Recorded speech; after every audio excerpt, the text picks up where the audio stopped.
Perfecto. Bueno, pues muy buenas tardes a todos. Muchas gracias por asistir a este seminario de fin de semestre para mí, como parte de los seminarios que presentamos en el grupo de microbiología del programa de ciencias químico-biológicas y que está abierto a todos los estudiantes de licenciatura y posgrado. Y pues bueno, el día de hoy tengo el agrado y el gusto de presentarles al doctor Juan Miranda Ríos y que amablemente accedió en 2 semanas o algo así, nos pusimos de acuerdo para tener este seminario. Ya lo habíamos hablado hace tiempo, pero bueno, siempre se posterga y hay un montón de cosas que hacer. Entonces, antes de darle el micrófono al doctor, me voy a permitir presentar y hacer una breve descripción de su bibliográfica de él. Estoy dejando entrar a más gente, por eso luego me ven que muevo la cara para un lado y para el otro. Muy bien, bueno, el doctor Juan Miranda Ríos estudió la licenciatura y la maestría en investigación biomédica básica, así como el doctorado en biotecnología. Actualmente es investigador titular B, SNI 1 y coordinador de la Unidad de Genética de la Nutrición, unidad periférica del Instituto de Investigaciones Biomédicas de la UNAM en el Instituto Nacional de Pediatría. Ha acumulado a la fecha 30 años de labor académica. Ha formado 8 estudiantes de licenciatura, 3 de maestría y 3 de doctorado.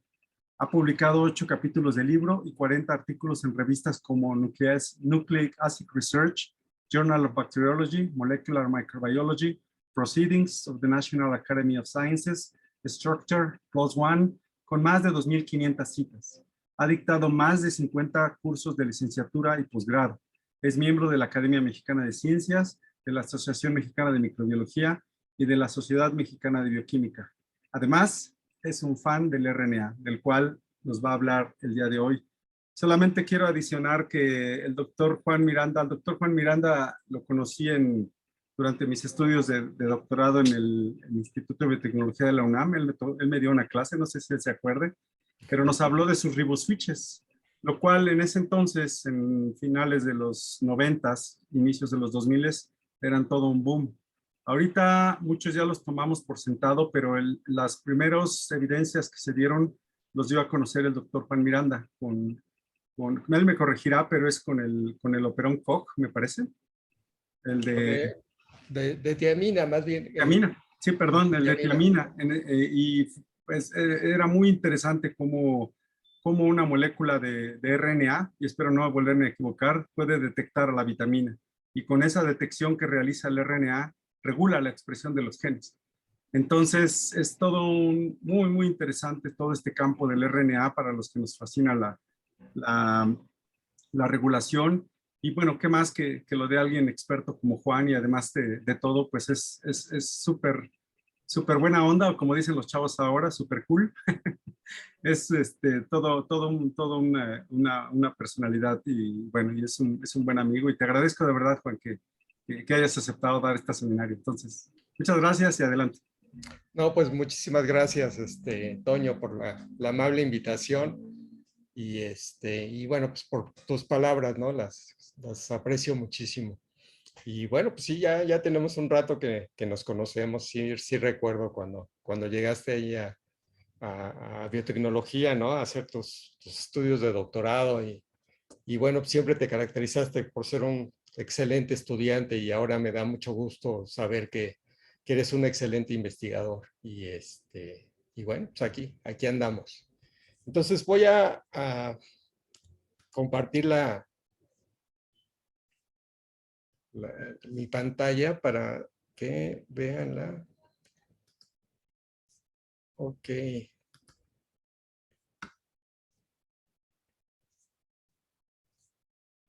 Tengo un pequeño problema aquí, pero a ver. No te preocupes, no te preocupes. Sigue entrando todavía algunos más estudiantes. Ok, así damos tiempo. Sí, sí, no te apures. Okay. Esto Que de... fíjate que cambié de computadora y y no puedo ver aquí en mi pantalla cómo compartirla. Debe de estar un botón abajo que dice un botón verde. Aparece, sí, ya le piqué ahí, pero lo que aparece es una cosa blanca realmente. Es el whiteboard, pero tú escoges qué quieres presentar. Ah, ok. Entonces, si Voy aparece a el decir share screen, debe de files. aparecerte la ventana que quieres. Mira, La seleccionas. ok. No, en ningún caso aparece. ¿Tienes abierta la presentación? Sí, está abierta. Sí. A ver, déjame ver cómo te puedo Ah, ayudar. Una alternativa es que me la mandes y yo la proyecte y ok, tú me vas diciendo, si quieres. Entonces, un momentito a todos, en lo que me manda la presentación el doctor. Este, muy bien. Sí, déjame enviártela. sí, Mejor. sí, Se gracias. las- Mientras tanto, bueno, a los que están asistiendo y que están interesados en constancia de IFI, es una constancia que les damos a los estudiantes que asisten a pláticas y que, bueno, les sirve en parte para algunos becas que les dan. Bueno, al final de la presentación y esperando que haya muchas preguntas, la voy a poner una liga en el chat para que tienen con lo que necesitan. Entonces, lo haremos así, como en otras ocasiones. Pues bueno, yo espero, como en otras ocasiones también, que haya mucha participación hacia el final. Entonces, un momentito en lo que me envía el doctor. Voy a pausar la grabación. Acá estás. Perfecto. Ahora sí. Ok, Eh, perfecto. déjame ponerlo. Lo pongo. Ahí está. Ok, muy bien, pues muchas gracias, ¿no? Nuevamente por la invitación, una disculpa por los problemas técnicos que siempre surgen. Y bueno, hoy quiero platicarles una historia y esta historia es un poco antigua, digamos, lleva muchos años. Toño ahorita mencionaba que, pues bueno, tuvimos esta pues oportunidad, suerte o como le quieran llamar de trabajar con esto de los riboswitches. Entonces, en alguna ocasión, una vez que salió la publicación en el PNAS del riboswitch de tiamina, fui a un congreso que se llamó, un congreso súper interesante que no se ha repetido, ojalá pronto haya algo parecido, que se llamaba El RNA y la vida. Imagínense, ¿no? Qué título para ese congreso. Y bueno, pues fueron todas las gentes importantes que trabajaban en esa época en el RNA, ¿no? Estamos hablando del 2001, 2002 quizás. Y eh, pues recuerdo muy bien que en la sesión que me tocó a mí platicar, antes de mí, yo fui el último de ese día, ¿no? Ya en la noche. Y antes de mí platicó una doctora que se llama Gisela Stors, ¿no? Y todo el mundo le decimos Gigi de cariño, ¿no? Entonces, Gigi Stors platicó de estos RNAs que les llaman los small RNAs porque tienen un tamaño pequeño y que no codifican para proteínas y que tienen funciones reguladoras. Entonces platicó lo que estaba haciendo en su laboratorio, a mí me llamó mucho la atención. Y cuando empecé a pensar en la posibilidad de ir a hacer una estancia fuera, eh, que en este caso pues fue mi sabático, mi primer sabático, pues me dijeron, mira, haz una lista de 10 investigadores con los que te quisieras ir, escríbeles, la mayoría ni te van a contestar. Y los dos que te van a contestar te van a decir que no, o a lo mejor uno te dice que sí, pero que consigas tu propio dinero y es bien complicado y bien difícil y bueno, prepárate otra lista de otros 10 para que así vayas viendo, ¿no? Y es súper, súper difícil, ¿no? Hacer esto. Entonces, yo dije, no, pues me gustaría ir con Guille Stores, voy a empezar con ella mi lista, ¿no? Y ella se acordaba de mi presentación del RiboSwitch y me dijo, sí, vente para acá. Y yo así de, no, oye, pero ya tengo 2 listas de 10 gente aquí. Y bueno, aproveché la oportunidad de irme al NIH, ¿no? Y bueno, pues como Toño y creo que Paulina, ¿no? También estuvo ahí en el NIH, pues aprovechamos la oportunidad. Es un lugar impresionantemente bueno para hacer investigación. El primer día que llegué ahí a Bethesda, ¿no? En donde está el principal lugar del NIH, yo estaba impresionado, ¿no? Son como 100 edificios así de muchos pisos y cada piso está lleno de muchos laboratorios, ¿no? Entonces, por ejemplo, yo llegué a un laboratorio donde conmigo éramos 12 postdocs, ¿no? Trabajando, imagínense lo que es eso, ¿no? Y había dinero para comprar muchísimas cosas. Si uno necesitaba un reactivo, si uno lo pedía antes de las 5 de la tarde por teléfono, antes de las 8 de la mañana ya estaba ahí el reactivo esperando para que uno pudiera hacer el experimento que necesitaba hacer, ¿no? Entonces, pues fui muy afortunado de poder tener esa oportunidad. Y lo que les voy a platicar pues, surgió en esa época, ¿no? Entonces, también les platico porque pues, es importante, ¿no? Que como estudiantes, pues uno vea que la vida no siempre es muy fácil, ¿no? En esto de hacer investigación, pero que a pesar de eso, pues salen cosas interesantes. Entonces, yo tenía un proyecto que tenía que ver con esto de cómo los riboswitches unen cosas y a Guille Storr se le ocurrió que a lo mejor pudiera haber RNAs pequeños que unieran, ¿no? Metabolitos o alguna otra molécula y que esto regulara su actividad. Entonces, lo que les puedo decir es que intenté hacerlo de muchas maneras, muchas estrategias, y jamás salió nada. Después me enteré que en otros laboratorios están intentando, bueno, y estuvieron intentando hacer cosas similares y, bueno, pues tampoco salió, ¿no? Entonces, es el proyecto imposible. Yo creo que no puedo morirme antes de que salga eso, pero bueno, por lo pronto pues, seguiremos trabajando con eso. Entonces, además de eso, la doctora Storrs me dijo, oye, pero pues tú necesitas también publicar, ¿no? Entonces, ¿por qué no le ayudas? Había otro postdoc que estaba haciendo un postdoc japonés del cual me hice muy amigo, ¿no? Que también en estas situaciones de cuando uno se va a hacer un postdoc fuera, pues esas amistades son muy duraderas y muy buenas. ¿Por qué no le ayudas a Mick? A clonar RNAs pequeños, los secuenciamos y veíamos cómo se expresaban. Entonces estuve trabajando un poco con eso, descubrimos 18 nuevos RNAs pequeños en Escherichia coli. Y pues bueno, pues ahí hay una publicación, ¿no? En donde ponemos esos datos. Y fue interesante, ¿no? Conocer más metodologías para trabajar con mi molécula favorita, que pues es el RNA. Y además de eso, porque bueno, pues sí, de que nos explotan, ¿no? La doctora Storrs me dio 6 RNAs para empezar a caracterizar, ¿no? Son 6 RNAs, ahorita les voy a platicar sobre todo de uno de ellos. Y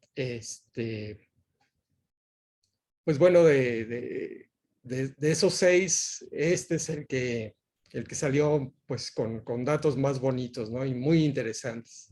Entonces la plática, pues como ven, se llama doble personalidad, porque vamos a estar hablando de RNAs que tienen funciones duales, ¿no? Los RNAs generalmente los dividimos entre los que codifican para una proteína y los que no codifican y tienen funciones reguladoras. Pero hay algunos ejemplos donde hay moléculas como esta que tienen esos dos tipos de funciones. Entonces, si me das la siguiente diapositiva, gracias. Aquí vemos un poco, pues, características de estos RNAs pequeños, que les digo, hasta ahorita vamos a estar hablando de los que no codifican, ¿no? Para proteínas. Entonces, tienen ciertas características, como por ejemplo la localización genética, que pueden ser intergénicos, ¿no? Como el que está ahí al principio. Al primero sí, gracias.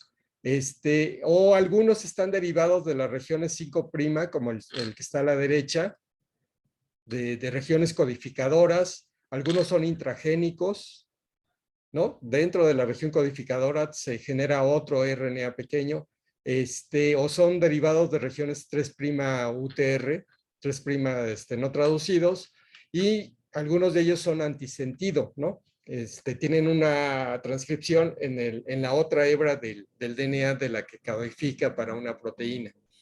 Lo importante aquí es mencionar que pues estos RNAs, la expresión de estos RNAs está súper regulada, ¿no? O sea, hay factores transcripcionales que se pegan a promotores, a regiones operadoras y que se están transcribiendo estos RNAs. Los más sencillos de caracterizar son los antisentido, dado que pues, la mayoría de ellos regulan al gene del cual son antisentido, ¿no? Están regulando la expresión. Y bueno, pues les decía, en cuanto a la regulación, pues son como cualquier gene que codifica para proteínas, van a estar regulados por diferentes factores de estrés, factores ambientales, por factores sigma, por factores transcripcionales de los que todo el mundo conocemos, y también son regulados como cualquier RNA mensajero por la estabilidad y por, digamos, por la degradación por RNAsas. Y bueno, las funciones que se ha visto para estos RNAs están en la parte de abajo. Y una es que cuando se pegan a su RNA mensajero blanco, impiden que un ribosoma se una a él y por lo tanto no hay traducción. Pero también hay pocos ejemplos, pero hay en los cuales el pegado del RNA pequeño va a activar la traducción de estos RNAs mensajeros, o bien el pegado protege de la acción de las RNAsas, o el pegado también puede activar la degradación de estas RNAsas. Y bueno, pues ahora, dado que hay ya muchos ejemplos, antes se pensaba que eran como ejemplos exóticos, ¿no? De hay un RNA pequeño por ahí, todo. Pero bueno, pues ya en E. coli creo que andamos como en 120, 130 que conocemos. Se están caracterizando mucho sus funciones. Y ahora un concepto muy interesante es esto del concepto de las esponjas, ¿no? En los cuales pues se ve que los RNAs pequeños además pueden interactuar entre sí, además de interactuar con otros RNAs mensajeros, o bien también se han visto algunos ejemplos en los cuales los RNAs pequeños pueden interactuar con proteínas, ¿no? Y afectar la actividad de estas proteínas. Ahora sí, nos pasamos a la siguiente, por favor. Esta es una revisión que salió en el 2019. Una de las autoras pues, es Gigi Storrs, que es, digamos, de las pioneras en esta área, ¿no? Ella junto con otra doctora del NIH. Y pues, ¿cómo se descubren estos RNAs? Pues ha habido de todo, ¿no? Ha habido mucha serendipia aquí. Por ejemplo, Gigi Storrs estuvo estudiando el primer RNA pequeño que caracterizó fue uno que tiene que ver con estrés oxidativo. Y ella en realidad lo que estaba caracterizando era la región reguladora de un gene de OXY-R, ¿no? Un factor transcripcional de estrés oxidativo.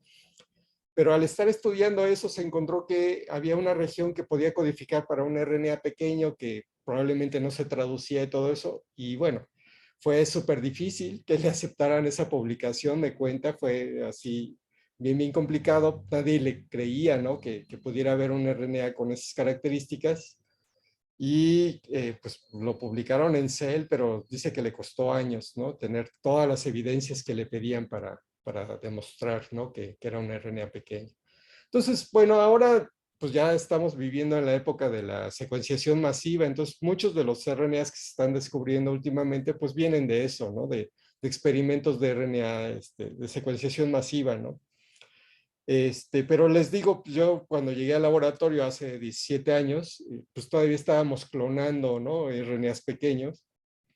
Hacíamos una transcripción reversa, ¿no? De los RNAs que purificábamos, de geles de agarosa que los purificábamos por tamaño, ¿no? De RNAs de entre 35 y 200 nucleótidos. Se hacía la transcripción reversa, se clonaban en un vector y nos poníamos a secuenciar como locos, ¿no? Clonas y clonas y clonas. Y así lo hicimos. Pero bueno, ahora tenemos secuenciación masiva, pues ya es un poco más fácil. Ahora, ¿cómo confirmamos la existencia? Y en esto sí es bien importante, ¿no? Generalmente se hacen estos experimentos de Northern Blot, en los cuales además nos permite ver cómo se expresa en diferentes medios de cultivo, en diferentes condiciones de estrés. Y también aquí podemos ver si la expresión es afectada cuando tenemos mutantes, ya sea en factores sigma, en reguladores transcripcionales, ¿no? Entonces, como pueden ver, pues en el Northern Blot se ve además el tamaño, ¿no? Que también muchas veces por los métodos de secuenciación uno no está muy seguro del tamaño. Y bueno, también para confirmar más acerca de esto del tamaño, pues hacemos muchos experimentos en los cuales hacemos primer extension para ver cuál es el sitio de inicio de la transcripción. Hacemos experimentos tipo RACE para saber exactamente cuál es el extremo 5' y el extremo 3', ¿no? Etcétera. Entonces, la siguiente, por favor. Y otra cosa importante con esto de los RNAs pequeños es que la mayoría de ellos utilizan chaperonas para hacer la interacción con los RNAs mensajeros. La mayoría de ellos utilizan a la chaperona HFQ. Ahorita vamos a hablar un poquito más de eso. Y últimamente se ha descubierto otra que es la proteína ProQ, ¿no? Pero bueno, hay pocos ejemplos que la utilizan. Y aquí se hacen experimentos de coinmunoprecipitación, sobre todo en los cuales tenemos anticuerpos contra estas chaperonas y vemos que RNAs bajan al hacer esta inmunoprecipitación.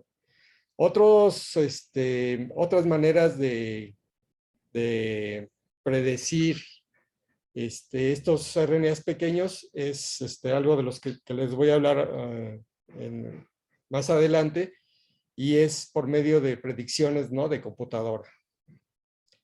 Y bueno, también se hacen fusiones con genes reporteros o se hacen uniones in vitro, ¿no?, como EMSAs, etcétera.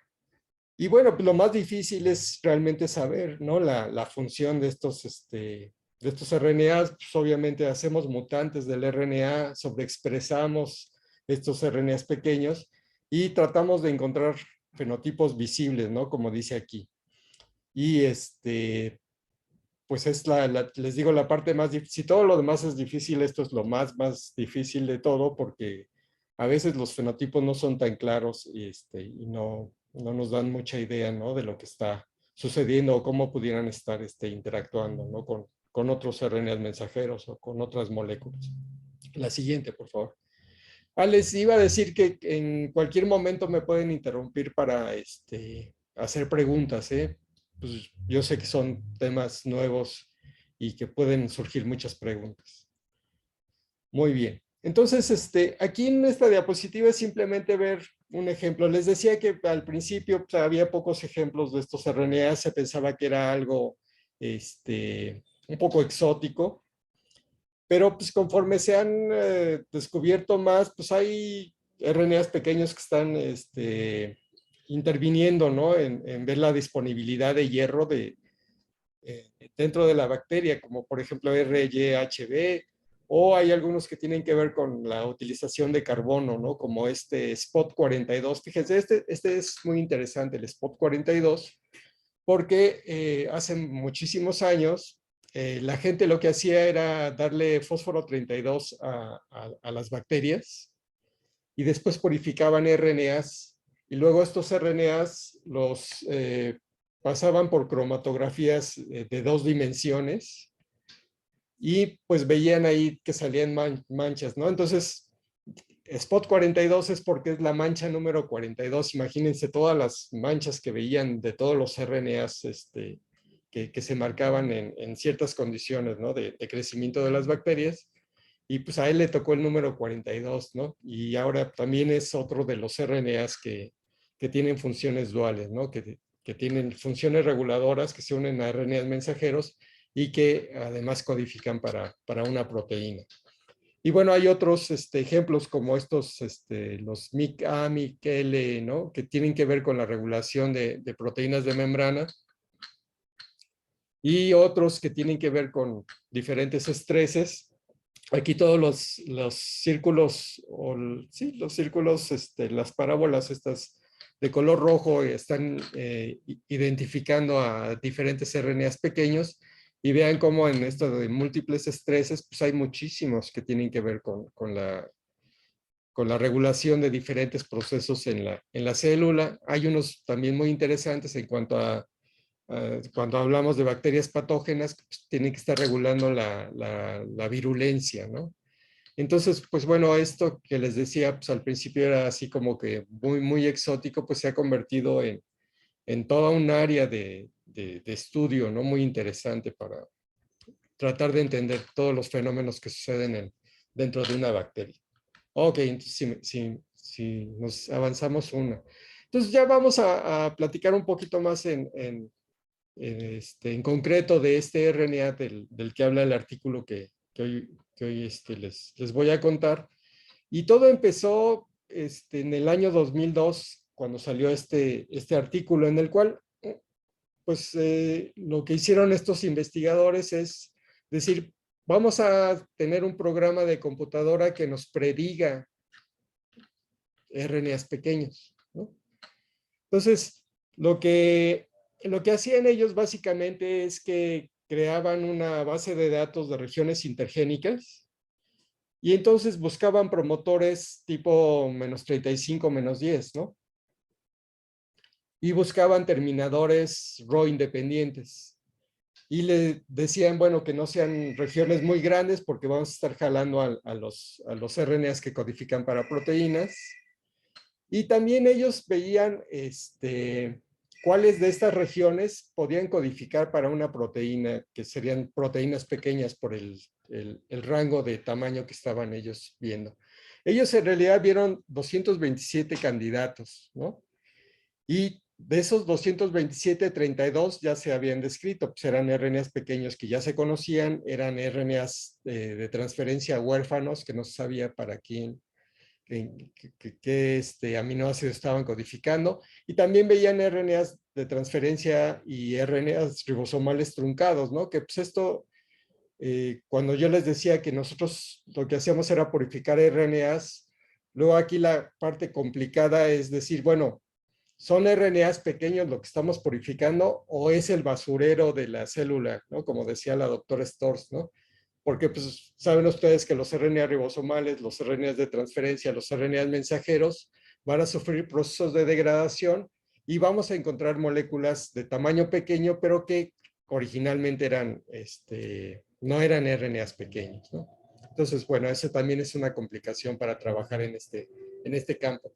De hecho, de esos candidatos, 51 codificaban para pequeños SORFs y 144 sí eran nuevos RNAs pequeños. Entonces, dentro de esos había uno que se llama el IS092, ¿no? De IS de Intergenic Sequence, ¿no? Y curiosamente, en este artículo ellos no detectan que pudiera codificar para una proteína. Entonces, si nos vamos a la siguiente.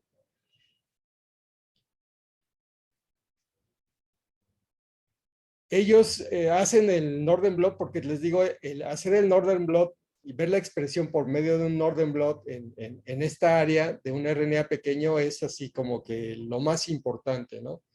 De hecho, mi jefa, cuando le dicen que se pueden hacer RT-PCRs, ¿no? Para ver la expresión de estos RNAs pequeños, no lo admite, pero por nada del mundo, ¿no? Entonces, yo cuando estuve en su laboratorio, creo que hice como 2 millones de Northern Blots. Y de hecho, recuerdo que mi jefa es súper, súper perfeccionista, ¿no? Recuerdo que en uno de estos de los que clonamos, pues había que poner la evidencia, ¿no? De que existían, ¿no? Por medio de un Northern Blot para ver el tamaño, para ver en qué condiciones se expresaban. Generalmente uno hace estos experimentos, ¿no? De purificar el RNA de bacterias crecidas en crecimiento exponencial y en crecimiento estacionario, como lo que ven ustedes aquí. Y recuerdo que en una de esos RNAs, pues yo hice mi Northern, salieron los datos interesantes, pero bueno, tenía una burbujita por ahí, ¿no? Y dice, no, eso no sirve para la publicación. Y además, pues había que repetir, hay que repetir el Northern varias veces para estar seguros de que realmente es un resultado que uno le puede confiar, ¿no? Entonces lo repetí otras 2 veces y también salió el mismo resultado, pero bueno, pues había otras burbujitas por ahí, algunas cositas así medio feas. Bueno, no les miento, me hizo hacerlo 10 veces. ¿Por qué? Porque había que tenerlo perfecto para la publicación, ¿no? Entonces imagínense, digo, bueno, también allá tienen suficiente dinero, ¿no? Para hacer ese tipo de cosas. Pero bueno, regresando al IS 092, pues aquí lo que vemos es que tiene una expresión diferente, ¿no? El M9 es un medio mínimo y vean que se expresa mucho en la fase exponencial y se expresa menos en la fase estacionaria y en LB casi no se expresa, ¿no? Realmente no se ve expresión. Pero bueno, esto es lo que se sabía de este RNA y es con lo que yo empecé a trabajar. Entonces ya en la siguiente, este es el artículo que salió, ¿no? Después de que yo estuve ese año trabajando con este RNA que me di cuenta que era interesante, porque estaba regulado por la fuente de carbono y además porque vi que tenía la posibilidad de codificar para una proteína y hice experimentos, fusiones traduccionales para ver si esto era cierto y sí veía que se podía expresar. Después de esto yo regresé como en 3 ocasiones ahí al laboratorio a trabajar 2, 3 meses para seguir adelantando eso. Hice mutantes, hice eh, eh, construcciones para ver sobreexpresión, etcétera. Y pues después ya se quedó un poco en el olvido. Gigi estaba interesada en otros RNAs en ese momento que quería publicar. Y después ya fueron llegando otros postdocs y fueron trabajando, ¿no? Y bueno, lo bonito del asunto es que 17 años después, pues se pudo publicar este artículo, ¿no? Y se publicó en un PNAS. Gigi Storrs fue electa miembro de la Academia Nacional de Ciencias de Estados Unidos en el 2012 y todos los miembros tienen que publicar un artículo en PNAS que le llaman el artículo inaugural. Y lo bonito del asunto es que ella escogió este artículo para que fuera su artículo inaugural, ¿no? Entonces, la siguiente, por favor. Y bueno, ¿cómo está esto del RNA pequeño? Entonces, esta es la región donde está el RNA y yo estuve trabajando pues mucho en esta cuestión de tratar de entender, ¿no? Como todas las secuencias importantes que había en esta región, ¿no? Entonces, pueden ver el sitio de inicio de la transcripción y el sitio de término de la transcripción que están en los nucleótidos verde y rojo, ¿no? Entonces es un RNA que tiene 164 nucleótidos de longitud y pues esto concordaba con lo que veíamos en los Nordens. Pero a los 6 RNAs que me dieron a trabajar, pues yo siempre tenía la curiosidad de ver si codificaban para alguna proteína. Mi jefa decía un poco que pues, estaba un poco loco, ¿no? Porque pues, casi no hay ejemplos de hecho no había ningún ejemplo en E. coli de un RNA que tuviera esta característica de codificar para una pequeña proteína. Yo lo que vi es que podía codificar para una proteína de 28 aminoácidos.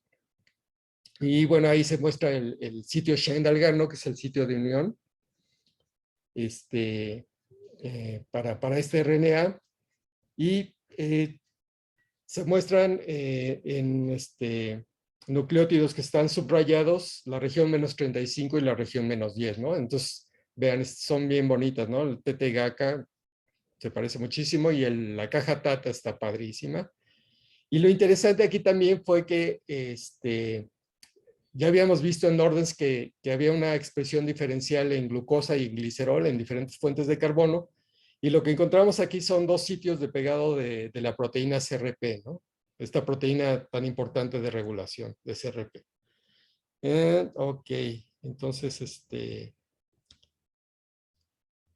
y bueno, hicimos fusiones, 2 tipos de fusiones, una en la cual solo llevaba la región codificadora, que son los PKK, y que se llama ASUC, y otro que llevaba toda la región, ¿no? Todo el RNA, que es el PRI ASUCR. Entonces, la siguiente, por favor. Y aquí les tengo que platicar cómo es que nos dimos cuenta que podía codificar para una proteína. Y lo que hicimos fue usar este sistema que se llama el sistema de afinidad de péptidos secuenciales. Entonces lo que hacemos es que le pegamos un tag a la región codificadora, en el cual va a tener varios sitios importantes. Uno es un sitio de unión a calmodulina, luego va a tener un sitio de corte por una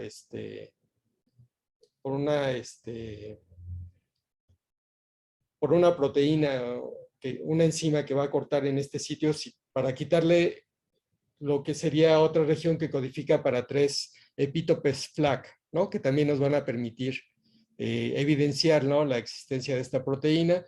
Pues todo lo hicimos por medio de este sistema de Lambda Red, que wow, es un sistema padrísimo que sale a la primera y que es súper, súper eficiente, en el cual uno le puede pegar estos tags, ¿no?, teniendo los oligonucleótidos adecuados.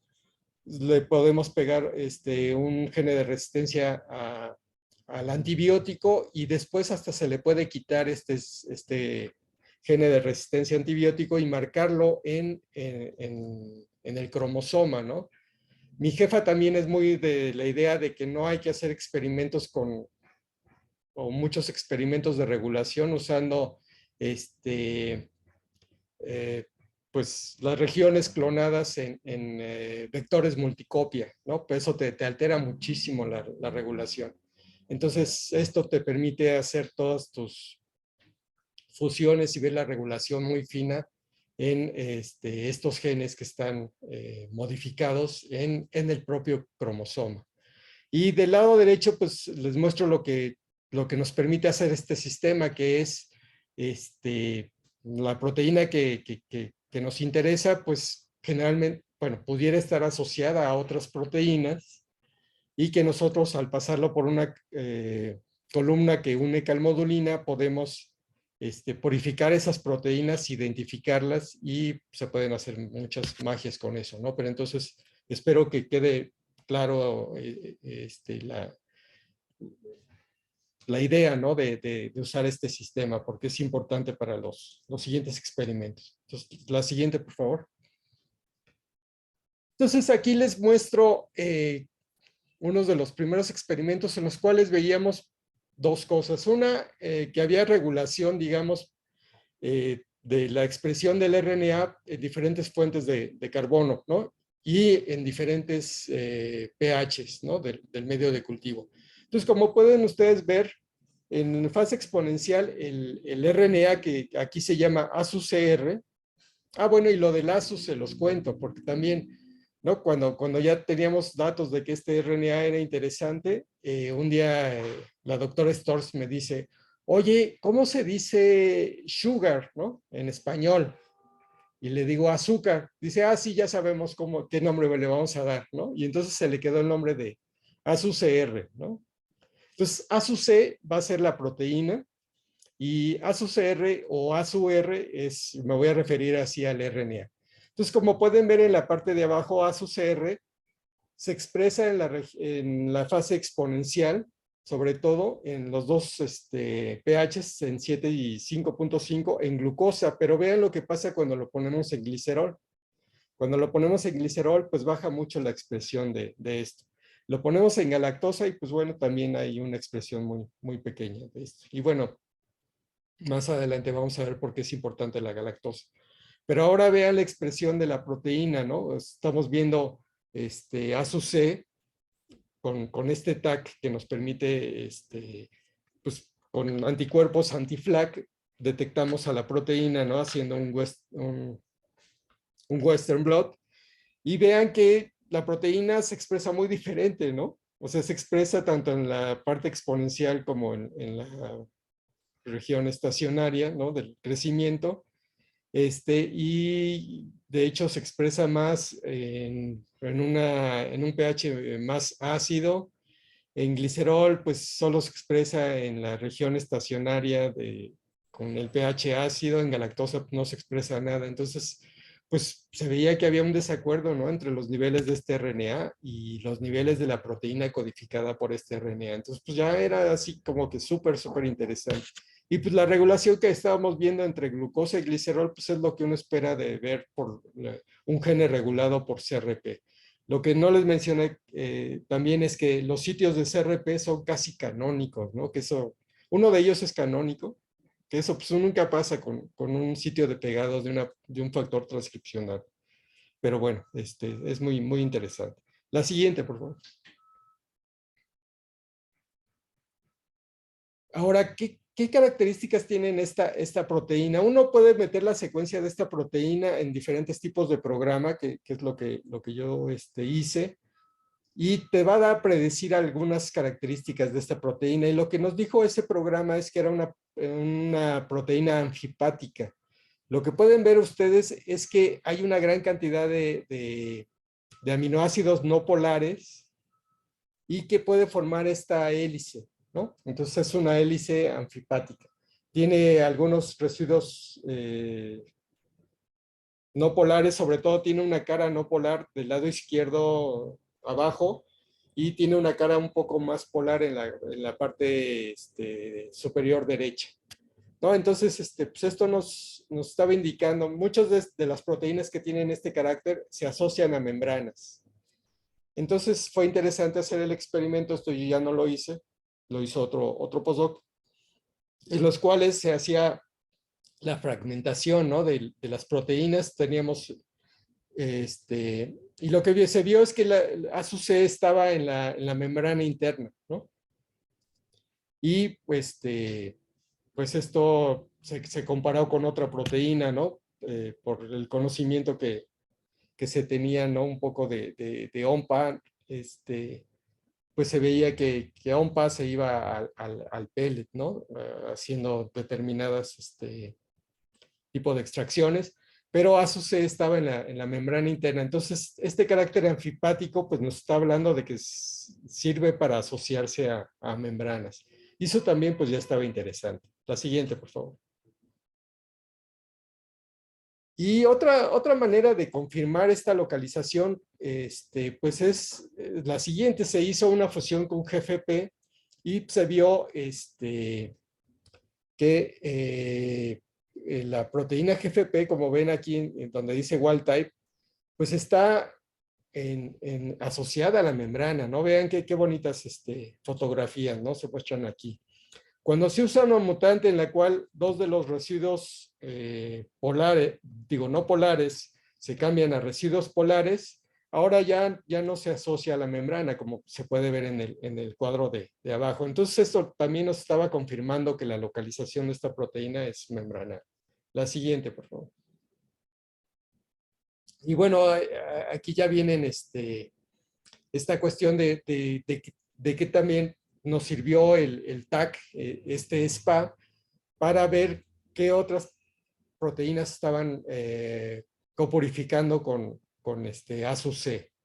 Y lo que se ve aquí son los geles que se usaron para después cortar las bandas y mandarlas a identificar, ¿no? Por medio de este sistema de, ¿cómo se llama?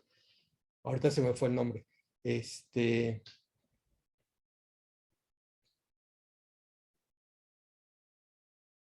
Ay, bueno, no, se me fue el nombre, pero bueno, se puede identificar, ¿no? Las membranas. Espectrometría de masas, más bien. La espectrometría, siempre se me olvida eso, espectrometría de masas. Y de hecho era padre porque el esposo de Guille Stors trabajaba en otro instituto que es el de cáncer y tenía arrumbado ahí un espectrómetro de masas, ¿no? Y varios de ahí, postdocs del laboratorio, le dijimos a Guille Stors, oye, no, eso no es posible, nosotros necesitamos eso. Entonces, hasta aprendí a usar el espectrómetro de masas porque Guille hizo que su esposo arreglara el aparato para que nosotros pudiéramos ir a jugar con él, ¿no?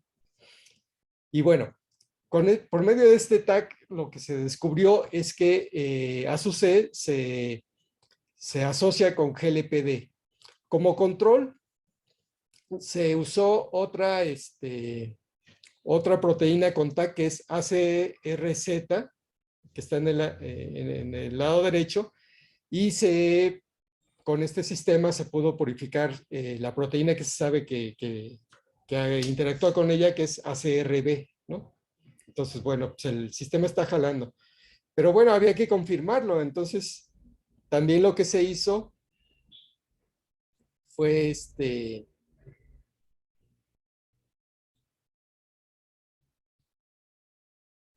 bueno, no, les tengo que decir que LPD es una proteína que cataliza la oxidación del glicerol 3-fosfato. Y se sabe que es una proteína que en ciertas condiciones se asocia a la membrana, ¿no? Y que para esto requiere, pues, una hélice anfipática. Y entonces, se vio que, bueno, pues esta era la proteína con la cual estaba interactuando nuestra proteína ASUC. La siguiente, por favor. Y había que confirmar esto, entonces se hizo el experimento contrario. Entonces ahora lo que hicieron fue marcar GLPD con histidinas y con hemaglutinina, y se hizo un lisado de las células, y lo que se vio es que se copurificó pues a su C, ¿no? Como se puede ver aquí en el esquema en la parte de abajo, ¿no? Aquí vemos en la parte derecha que ASUC viene, ¿no? de esta purificación utilizando ahora marcando la otra proteína, ¿no? Entonces, bueno, pues está clarísimo que hay una interacción entre estas dos proteínas. La siguiente, por favor. Y luego el otro experimento interesante es ver qué efecto tenía esta asociación de ASUC con GLPD. Como dijimos, GLPD cataliza la reacción de glicerol 3-fosfato para convertirlo a etihidroxiacetona.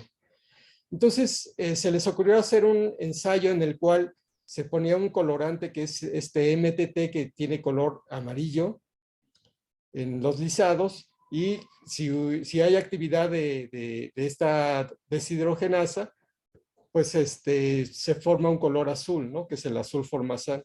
Y lo que se puede ver aquí en estos experimentos es la actividad, ¿no? de esta deshidrogenasa en el wild type, en la parte de arriba, pues se ve que tiene una buena actividad, pero cuando le quitamos a su CR, tanto el RNA como la proteína, pues ya no hay actividad.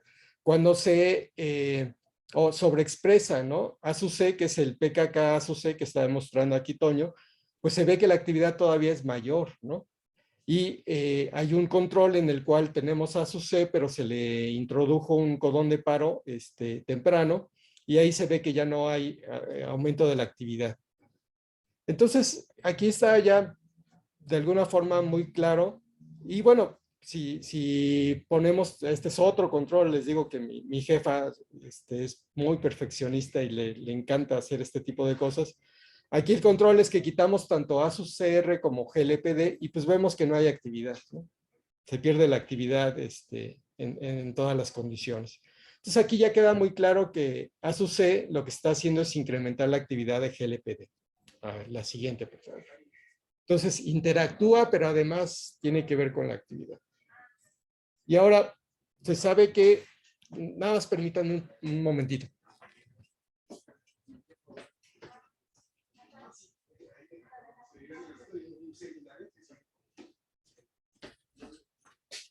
Perdón ya, es que hoy llega el agua y no tenemos agua para beber. Ok, entonces, otra manera, ¿no? Les digo, de confirmar que realmente ASUC incrementa la localización membranal de GLPD fue utilizando ahora GLPD, pero con esta proteína fluorescente amarilla. Entonces, lo que se ve es que en el wild type, pues GLPD está en la membrana, algo muy similar a lo que se veía con ASUC, GFP, pero vean lo que pasa en la mutante. En la mutante ya esta asociación a la membrana pues es mucho menor, ¿no? Y aquí se puede ver la cuantificación. Entonces, la siguiente, por favor. Y bueno, como GLPD tiene que ver con metabolismo de glicerol y también tiene que ver con cuestiones de fosfolípidos, etcétera, pues fue interesante ver si la sobreexpresión de ASUC cambiaba la morfología de E. coli, ¿no? Entonces, en el panel de arriba tenemos pues el vector vacío, En el panel que sigue tenemos a la sobreproducción de A-C y lo que vemos es que ahora las bacterias están más elongadas, están más grandes y está teniendo un efecto importante en cambiar la morfología de las bacterias. Tenemos el control en el cual tenemos un codón de paro en A-C y pues esto ya no pasa. Y cuando sobreexpresamos GLPD, pues también tenemos este fenotipo que esto ya se había reportado antes. Si sobreexpresamos GLPD vamos a tener bacterias grandes elongadas, ¿no? La siguiente. Y bueno, aquí lo que se empezó a pensar, fíjense, aquí es algo muy importante. Tenemos un RNA mensajero que codifica para esta proteína de 28 aminoácidos, pero este RNA pues también pudiera estar funcionando como un RNA regulador que se una a otros RNAs. Y entonces, de alguna forma, las dos actividades se están comprometiendo, ¿no? Si tú tienes un RNA mensajero que se está traduciendo, pues no va a poder unirse a sus blancos si es que tuviera blancos RNA regulador. Entonces, se hicieron estos experimentos para ver cómo es que la sobreexpresión tanto de la proteína como del RNA pues provocaban fenotipos en el crecimiento, ¿no? Entonces aquí vemos densidad celular en el eje de las Ys y crecieron a las bacterias en diferentes medios de cultivo, ¿no? Como glucosa, glicerol, sabíamos que había regulación aquí. Pero vean que los fenotipos de crecimiento son diferentes, ¿no? O sea, cuando le ponemos glicerol, en el caso de que se sobreexpresa la proteína, pues tenemos una disminución en la densidad celular, pero vean lo que pasa con el RNA. Cuando se sobreexpresa el RNA, esta reducción es todavía mayor. Y sobre todo si ponemos un codón de paro en la región codificadora, estas represiones son todavía mayores, ¿no? Y esto se vio en glicerol, se vio en galactosa y en glicerol a dos diferentes pHs. Entonces esto ya nos estaba hablando de que como que estas dos actividades que pudieran tener, ¿no? La proteína y el RNA regulador, pues pudieran ser explicados porque este RNA pudiera estarse uniendo a otros RNAs mensajeros para regularlos, perdón. La siguiente, por favor.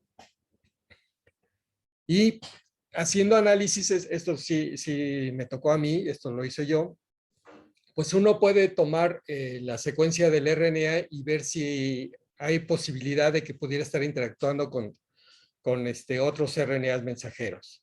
Y lo que vi en esa época fue que podía unirse a CAT-A, que es una lisina descarboxilasa, que se ha visto que es importante para darle resistencia a la bacteria cuando se producen ácidos débiles como los que se producen en el ciclo de Krebs, etcétera. Y a GAL-E, que tiene que ver con el metabolismo de galactosa y que forma parte de un operón en el cual GAL-E es el primer gene. Entonces, lo que se hicieron aquí fueron diferentes fusiones, ¿no? Con la proteína GFP, tanto de CAT-A y de GAL-E, y lo que se vio es que la sobreexpresión tanto del RNA pequeño de ASOCR, estaba reprimiendo la expresión de estos genes, y que esto también se veía que cuando se quitaba a ASOCR por completo, pues esta represión se perdía, ¿no? Entonces, pues ya quedaba muy claro que estaba regulando a estos dos diferentes genes.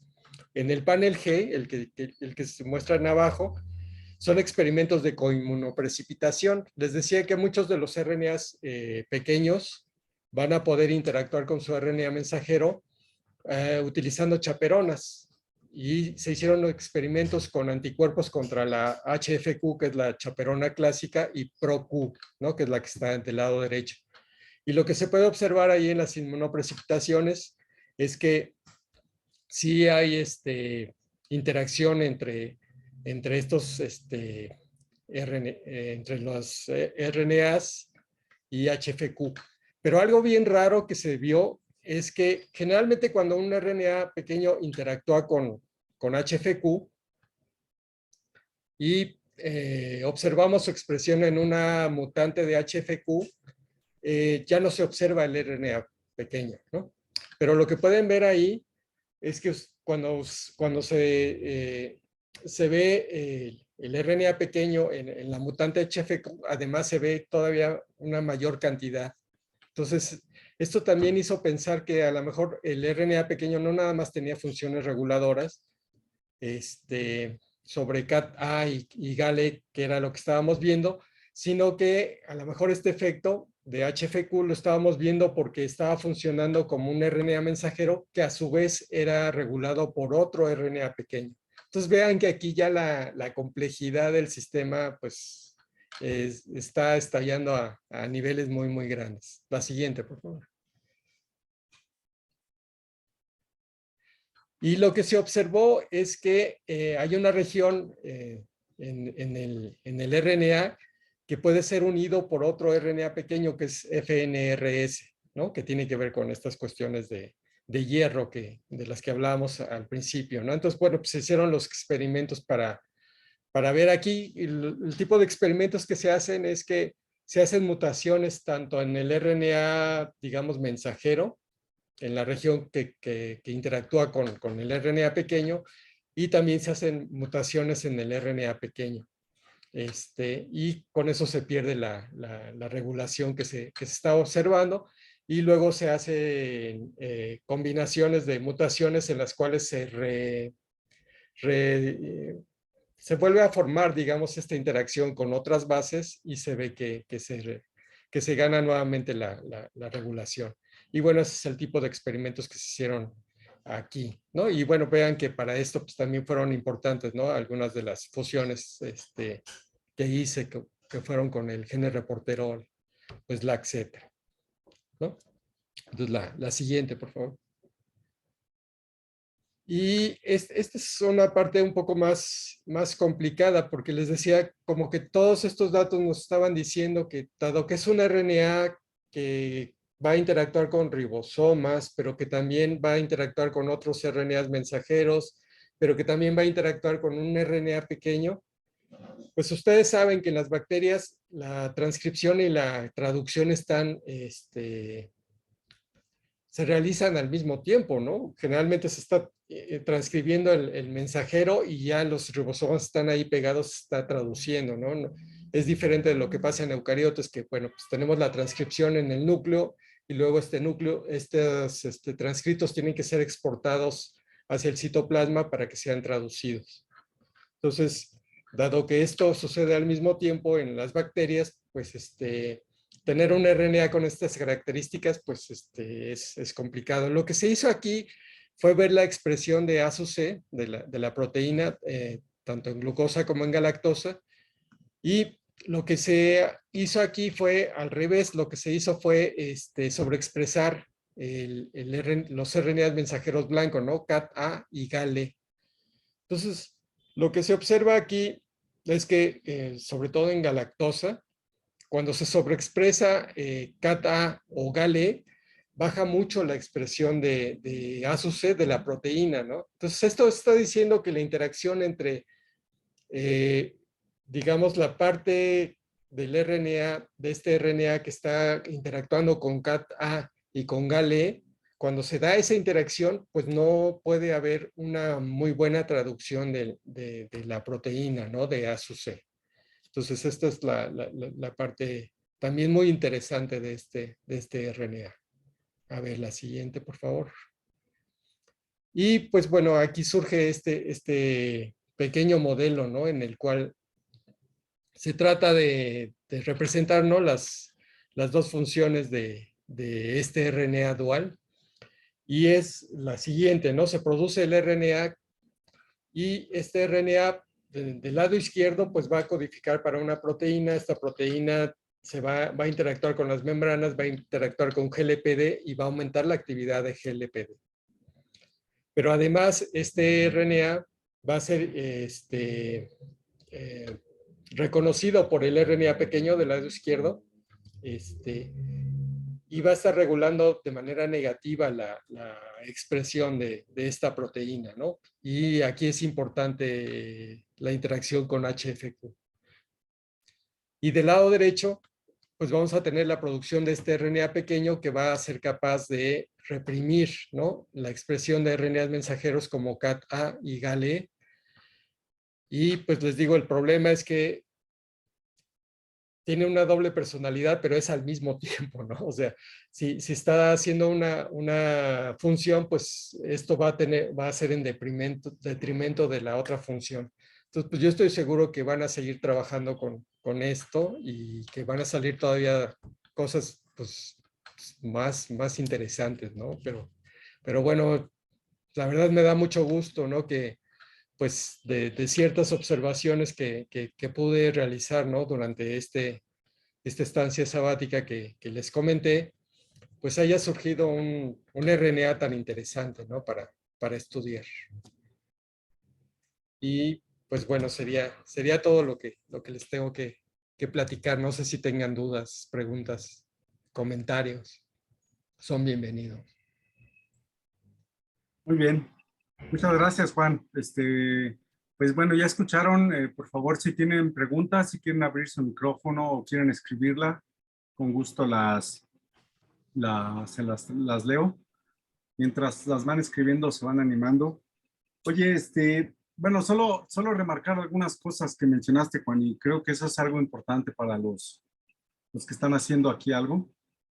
Están aprendiendo y están haciendo posgrados, que son importantes las habilidades manuales, obviamente el hacer experimentos, el ser hábil con las manos y demás, pero yo coincido contigo, las interacciones, la red de interacciones que usas, pero no de proteínas y RNA, sino de personas, son muy importantes porque eventualmente no sabes cómo pueden ayudarte, ¿no? Y no es porque quieras hacerlo para que te ayuden, simplemente vas a un lugar, haces un postdoc y conoces gente, haces tu doctorado, haces tu licenciatura y eventualmente esas personas pues tienen otras habilidades, otras capacidades, tú también, y luego te pueden buscar a ti o tú las puedes buscar a ellos. Entonces, creo que es algo que mencionaste al principio de tu presentación, muy importante para todos los jóvenes que están aquí, que ya no existe el modelo, sí existe, pero muy poco, el modelo del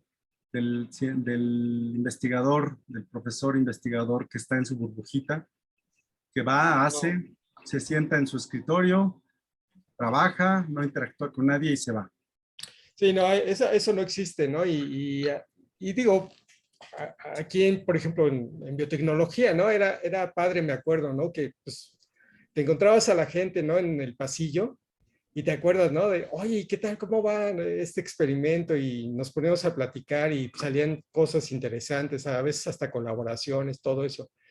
Pero ya estando en Estados Unidos era todavía más evidente, más fuerte esta cuestión, ¿no? Yo recuerdo mucho, ¿no? Pues por la manera de, de cómo se daba la dinámica, ¿no?, del trabajo, ¿no? La gente, generalmente los gringos, perdón por decirles así, pero así les digo siempre, es de cariño, pues llegaban a las 8 de la mañana y se iban a las 5 de la tarde, ¿no? Exacto, ¿no? De 8 a 5, ese es normal. Pero bueno, el lunch era a las 12, ¿no? Exacto. Y el lunch, pues generalmente lo tomábamos entre todos, ¿no? O sea, la gente llevaba su sándwich o lo que sea, y entonces nos íbamos ahí a algún lugar a comer, pero era estar hablando de los proyectos, ¿no? Y entonces fulanito decía, ah, mira, pero yo tengo este plásmido que te sirve para hacer el experimento que tú quieres, o yo tengo esta cosa, o tú les decías, pues yo tengo ya esto, pues úsalo. Entonces esa red de interacciones hace que avance muy rápido, ¿no?, la ciencia, ¿no? A mí me queda muy claro que la ciencia es una actividad totalmente social y Claro. desgraciadamente yo no soy muy social, pero, pero he tenido que aprender, ¿no?, un poco de eso. Y sí es importante, ¿no?, que para los chavos, ¿no?, las nuevas generaciones les quede muy claro que esto es una cuestión totalmente social. Entre más platiquen, más van a poder avanzar en sus proyectos, ¿no? pero platicar, digo, no quiere decir que uno no platique del concierto de Bad Bunny o de cosas así, pero Ah, claro, sí, sí, que sí. claro, o sea, eso se mete, ¿no? La política, lo que quieran, pero siempre entrar un poco en lo que están haciendo cada uno. Yo eso se lo remarcamos, varios profesores aquí se lo remarcamos a los muchachos. Ajá. A veces sale a relucir incluso en el mismo examen profesional o de maestría o de doctorado, le preguntas, le haces una pregunta de lo que trabaja con el que platica o con el que se va a comer y resulta que no sabe. Y digo, ah, caray, pues ¿de qué platicaban? Bueno, aquí hay Ah, dos preguntas. Jesús, si quieres sí, abrir tu micrófono, adelante, por favor. Sí, hola, hola, buenas tardes. Jesús, ¿qué tal? Bueno, la primera es una duda que tengo. ¿A partir de qué tamaño se considera un RNA pequeño? Esa ¿O es hay un una límite? excelente pregunta. Mira, lo que vimos con los experimentos de secuenciación, ¿no? De estos RNAs pequeños, nosotros tomábamos el límite inferior como 35.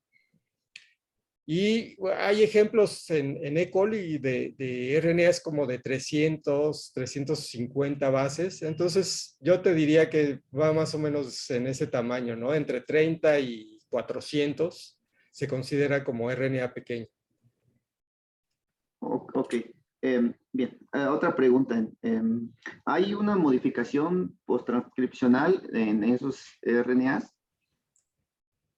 Esa es una excelente pregunta porque digamos que recientemente, desde hace como unos 5 años, en eucariotes se ha visto que las modificaciones en el RNA mensajero, ¿no? La modificación sobre todo de las adeninas, pues a veces incrementa o a veces decrementa la traducibilidad de un RNA mensajero en eucariotes. Pero en bacterias, hasta ahorita yo no sé si se haya estudiado eso. La respuesta honesta es no lo sé, pero sería interesante saberlo. Sí. Sí, pregunto porque, como mencionaba en la presentación, es solo una parte, ¿no? El RNA dual que tiene, pues también, aparte de eh, Es que interactuar de forma a reprimir, también pues tiene su parte de proteína, entonces esa era mi duda, si se puede cortar y tener las dos partes. Bueno, y la otra es, ¿tiene una forma, un mecanismo de protección a la degradación o está igual inmersa, sufre sí, el mismo que todos los demás RNAs? sí, esa es una buena pregunta y aquí también la respuesta es no lo sabemos, ¿no? No se ha estudiado esa cuestión de la degradación, entonces bien a bien no lo sabemos, ¿no? Ahora también hay un mito, ¿no? Digo, uno ve las figuras de los RNAs en los libros y generalmente te pintan al RNA desnudo, ¿no? Completamente desnudo. Y eso jamás sucede ni en las bacterias ni en las células eucarióticas. Siempre están interactuando con proteínas, ¿no? Por ejemplo, los RNAs pequeños están interactuando con HFQ o con ProQ y de esta manera se supone que es más fácil la interacción con sus RNAs mensajeros blancos. Pero sí, no, tienen que hacerse a la idea, ¿no? De pensar que cuando están hablando de un RNA, generalmente se está interactuando con proteínas. Claro. Muy bien. Bien, gracias. Serían todas. Sí, Gracias, gracias a ti, Jesús. gracias, Jesús. Aquí tengo otra pregunta relacionada con la primera que te hizo Jesús. Es de Orlando. Jesús dice, ¿cuál es la diferencia entre microRNA y RNA Y pequeño? Que ahí RNAs viene la siguiente. pequeños, sí, sí, no, sí. Sí, esta surge siempre. Y es muy interesante porque, digamos, a final de cuentas, conceptualmente, ¿no? Conceptualmente es una interacción similar, ¿no? Un microRNA va a unirse a un RNA mensajero y va a impedir o va a activar la traducción o va a provocar la degradación del RNA mensajero o la estabilidad. Y los RNAs pequeños hacen lo mismo, ¿no? Los de bacterias se unen a un RNA mensajero y tienen estas mismas actividades. Pero aquí digamos que hay una diferencia y bueno, y esto lo hacen con proteínas, ¿no? En el caso de las bacterias HFQ con chaperonas, HFQ y ProQ. En el caso de eucariotes también se requiere todo un complejo que es el complejo RISC, que lleva al argonauta y, ¿no? Y ahí se pega el RNA mensajero y bla, bla, bla. Entonces, conceptualmente es similar, ¿no? Pero la diferencia es que en realidad los RNAs pequeños de bacterias, les digo, pueden ser de entre 30 y 400 nucleótidos de tamaño. En cambio, los microRNAs sí tienen un tamaño muy definido, porque por el procesamiento que siguen, hay una proteína que los corta y solo están entre 19 y 22 nucleótidos, ¿no? Entonces, sí es una diferencia importante. Ajá. Bien, muchas gracias, Juan. Gracias, Sí. Orlando, por la pregunta. Hay otras dos preguntas de Carlos. Sí. Buenas tardes, tengo una pregunta. Dado que los RNAs pequeños tienen actividad reguladora, ¿es válido pensar que podrían servir como dianas terapéuticas para fármacos? Esa es la primera.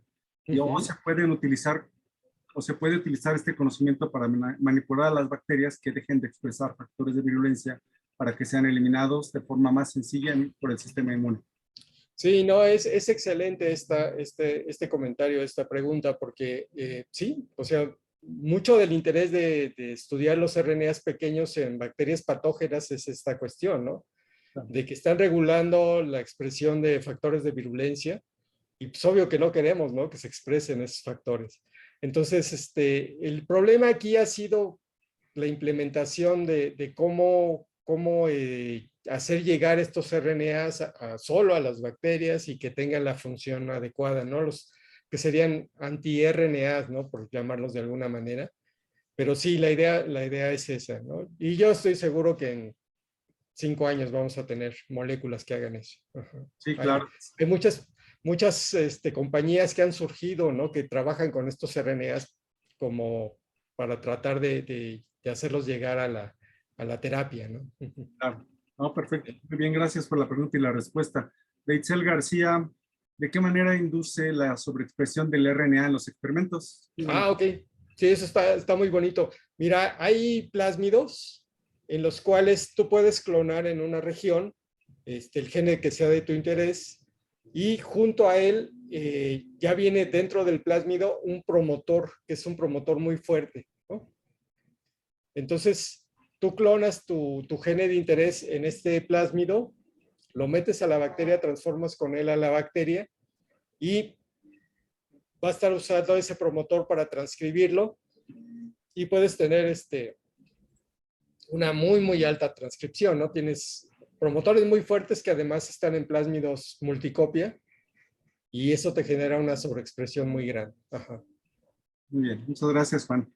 No sé si va a haber más preguntas, pero hay algunas anotaciones que hice en lo que estabas platicando, porque creo que a los que nos gusta mucho esto de la regulación, para muchos se les hace un tema demasiado seco y demás. Para mí, bueno, en ese estamos. Es lo máximo en la vida, Es lo Toño. máximo en la vida y uno aprende a adorar este tipo de cosas, aunque lo hacen sufrir, como tú lo mencionaste. Y me llamó cuando estabas hablando del promotor, que dijiste qué bonita caja data, ¿no? Y el promotor, que la -35, vieras en mi clase cuando yo lo doy esa parte, es que es la diferencia entre entender qué está pasando en la expresión, dejar de solo hablar de DNA y pasa a la expresión real, promotor, las diferencias con los promotores eucariotes. Todo esto es así como que cuando te escuché dije, no, esto es obvio que a Juan, y es obvio porque pues eso haces, te interesa la regulación, ¿no? Y eso lo vemos, cuando lo ves dices, ay, mira qué bonito promotor. Sí, no, es que está padrísimo. Sí.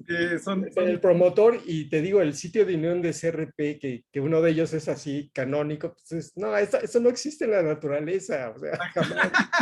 Esos son en los libros, y de repente Solo en los libros, sí. y que de repente, mira, es un sitio de unión de uno de los factores transcripcionales más importantes, ¿no? Y en este caso es obvio, para mí parecería obvio, pero siempre hay que demostrarlo, que va a estar sujeto a represión catabólica porque está involucrado en expresión de imán y utilización de azúcares. Entonces, ya aparecieron dos preguntas. De Celia. Okay. Buenas tardes, disculpe, ¿qué programa usaron para la predicción de RNA? La predicción de RNA, ¿a qué se refiere? No me queda tan claro. Yo me imagino que la predicción del RNA pequeño, pero si Celia, ¿quieres escribir si es eso a lo que te refieres? o decirlo, abrir. Yo creo que es como descubres que hay RNAs pequeños, me imagino.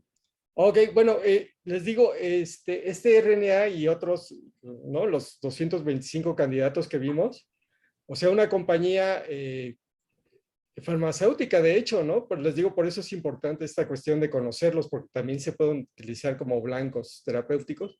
Esta compañía, pues tenía ahí sus bioinformáticos, sus investigadores bioinformáticos, y entonces tenían un programa en el cual, les digo, hicieron una base de datos de todas las regiones intergénicas de E. coli, y luego el programa lo que hacía era buscar promotores. Lo que hacía era buscar precisamente promotores que se transcriben por el sigma 70, ¿no? Por eso de las secuencias que decía ahorita Toño de menos 35 y menos 10. Entonces, con un programa bioinformático tú puedes ver, ¿no? Cuáles de estos RNAs cumplían con eso. Y además se puede predecir, ¿no? La existencia de un terminador Rho independiente. Estos terminadores Rho independientes van a tener la característica de que forman una estructura secundaria de talla IASO, y en particular el tallo está enriquecido con Gs y Cs, y al final de esta estructura va a tener muchas As y muchas Us. Entonces, con estos programas de computadora, básicamente los buscaron, ¿no? Bien, muchas gracias. Es que me mandó un mensaje. Hay alguien haciendo reparaciones y me da pena. Que le da pena abrir el micrófono. No te apures, Cecilia. Espero que haya quedado solucionada la duda. De Dafne dice, los RNAs pequeños se regulan de la misma forma que los microRNAs. Sí, esto es interesante porque también se ha visto sobre todo que los microRNAs cambian su expresión en condiciones de estrés, ¿no? Entonces, también un microRNA va a tener su región promotora, se van a pegar factores transcripcionales, su expresión está muy regulada a nivel también de tejidos, etcétera, ¿no? Entonces, sí, les digo que la homología, ¿no? Conceptual entre los dos tipos de RNAs es muy, muy grande. Ajá. Sí, perfecto. Nosotros no sé, yo invité a mis alumnos de licenciatura, no sé si alguno ande por aquí. También están los de posgrado, que ahorita tengo 2 en una materia. Pero nosotros cuando estamos viendo regulación de la replicación de plásmidos, vemos RNAs pequeños que regulan a otros. Okay. O que en algunos para controlar la replicación, que era creo que de las primeras cosas donde... En realidad el primer RNA pequeño que se caracterizó fue uno de esos que tenía que ver con la RNA1 y replicación. es RNA1 y RNA2 creo que de cole1, me parece. Sí, exactamente, ese fue el primer ejemplo, ¿no? Sí. La pregunta de Jimena es, ¿qué tan alta es la especificidad de los blancos génicos de los RNAs pequeños? Pues digamos que aquí la respuesta se parte en dos. Uno, veíamos que hay RNAs antisentido. Ahí la complementariedad es muy grande porque vienen de la misma región, ¿no? Y en el otro caso de los RNAs que funcionan en trans,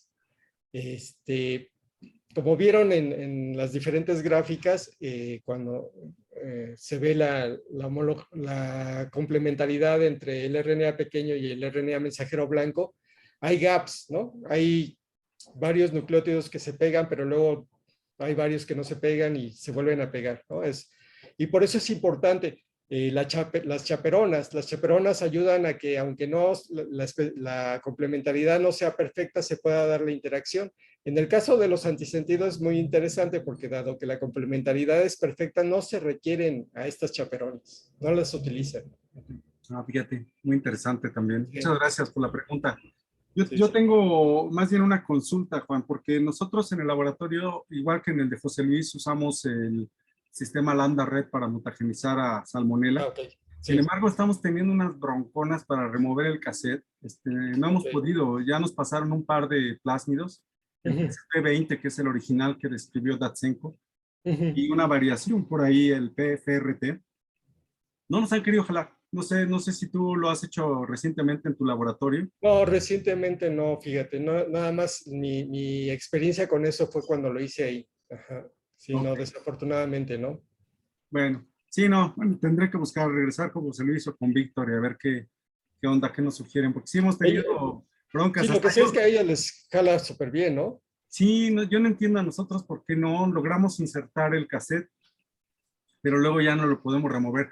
Y ya lo removimos, ya sabes cómo es esto de las gelatinas científicas, porque a veces te sale, un estudiante de licenciatura le salió, liberó el cassette, y ya en los últimos que he querido hacer yo, incluso lo intenté yo, nada, ahí es cuando falla el jefe también. Y Ok. ya un par de estudiantes ahorita están intentándolo, pero hemos tenido algunas complicaciones. Pero bueno, así es esto, Ok, de los experimentos. pues sí. ¿Tienen alguna otra duda? Muchachos, qué bueno que sí se animaron a preguntar, porque de eso se trata, ¿no? Aprender de nuestro invitado y de hacer, aprender también de todo esto. Oye, Juan, la microscopía es otra cosa que iba yo a hacerles notar a los muchachos, que antes todavía veía uno las bacterias en microscopios viejitos que a lo mejor tenemos en nuestras escuelas, y se ven ahí como flotando, ¿no? Pero ahora con las capacidades de los microscopios y de las computadoras salen fotos como las que nos enseñaste. Puedes Sí, bueno, analizar. lo que sé también, y es algo que tú mencionabas, ¿no? De que, pues, uno tiene que colaborar, ¿no? Con gente que es así súper experta. Y muchas de estas fotografías son de estos cores institucionales, ¿no? De que se dedican a eso. Entonces uno llega con la bacteria y te dicen, por favor, tómale una foto y pues ellos ya saben cómo hacer. Pues están padrísimas, ¿no? O sea, realmente es otro nivel, ¿no? Si no, no es que las saquen ahí en el laboratorio, no. No, es lo impresionante. Ya desde hace unos años que se puede ver el interior de las bacterias, porque Sí. pues muchos todavía lo relegan como algunas entes no evolucionados, cuando tenemos un montón de Ah, cosas que bueno, aprender de ellos las nos llevan 4.000 millones de años de evolución y nosotros contrario, están más evolucionados en muchas cosas. advenedizos, claro. Exactamente. Pues, jóvenes, si no tienen alguna otra pregunta, quiero agradecerle al doctor Juan Miranda por habernos dado la plática de hoy. La verdad es muy, muy interesante. Y me gustó desde que en algún momento lo vi, creo que lo publicaste en Facebook.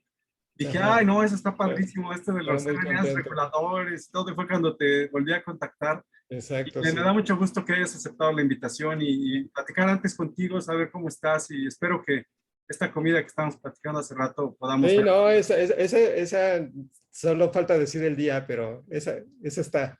Perfecto. Yo te voy a hacer llegar, ya sea que te la guarde para esa comida o te escaneo Ujú. la carta de agradecimiento, Juan. Ah, muy dale, sí, sí, muchas gracias. Y ya, de verdad que te lo agradezco mucho. Muchas gracias a todos también por su participación, su asistencia y por las preguntas. El formato de registro está ahí en el chat.